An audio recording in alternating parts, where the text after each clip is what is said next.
ओम शांति।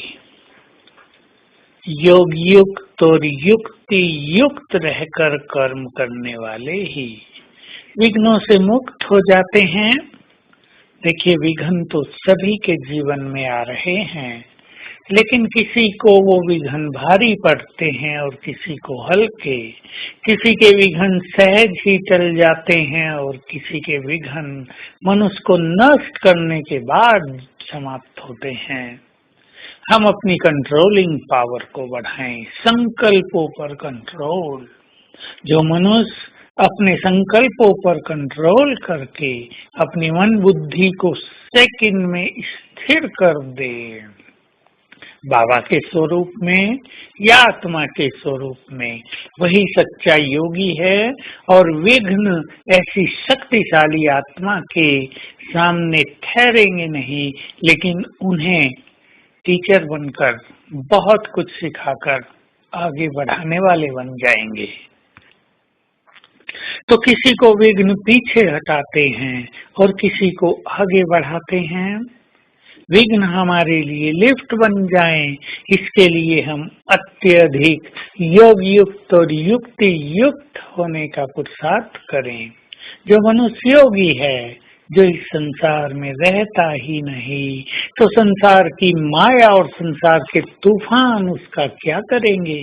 जब वे आते हैं तो देखते हैं ये महापुरुष तो यहाँ है ही नहीं, तो नमस्कार करके वापिस चले जाते हैं। तो हम योग युक्त हो जाएं। बहुत समय बाह्य मुक्ता में रहे हैं, हजारों साल बाह्य चिंतन में व्यतीत कर दिए हैं। अब अंतर्मुखी होकर चिंतन करना है। जैसे यदि आप एक व्यापारी हैं या अधिकारी हैं, तो आप अवश्य चिंतन करते हैं कि मुझे किस समय पर अपने व्यापार को किस तरह बढ़ाना है। यदि आप अंतर्मुखी ना हो तो आपका कारोबार भी वृद्धि को नहीं पाएगा। जो मनुष्य गहन चिंतक होता है, वही हर फील्ड में चिंतन करके उसमें विकास करता है। हम भी अंतर्मुखी होकर गहनता से चिंतन करें।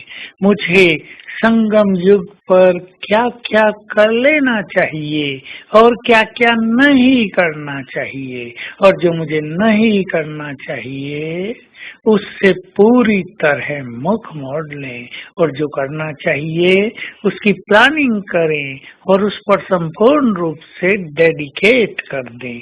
स्वचिंतन करते हुए अंतर्मुखी होकर जो मनुष्य आगे बढ़ता है, वो निरंतर मंजिल की ओर बढ़ता जाता है।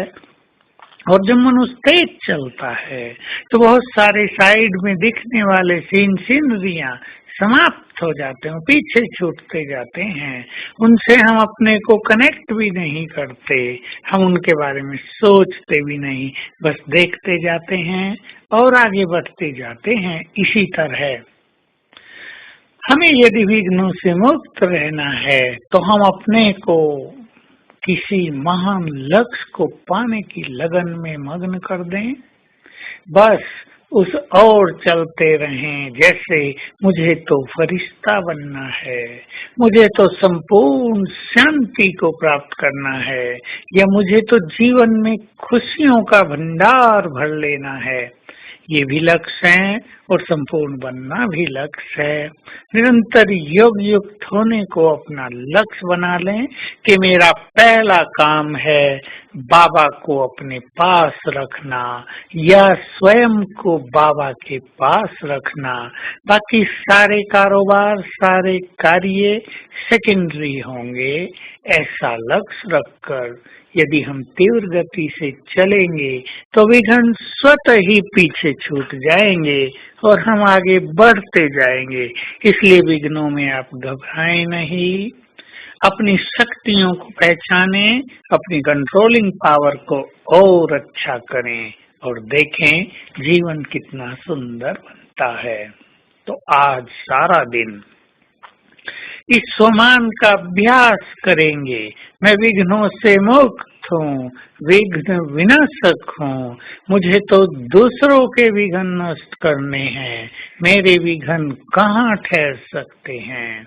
और बहुत अच्छी प्रैक्टिस करेंगे, सेकंड में परम धाम में जाना, बाबा के पास बैठ जाना, उसकी शक्तियां स्वयं में भरना, फिर नीचे आना तो अनुभव करना उसके वाइब्रेशंस मुझ पर पड़ रहे हैं। ओम शांति।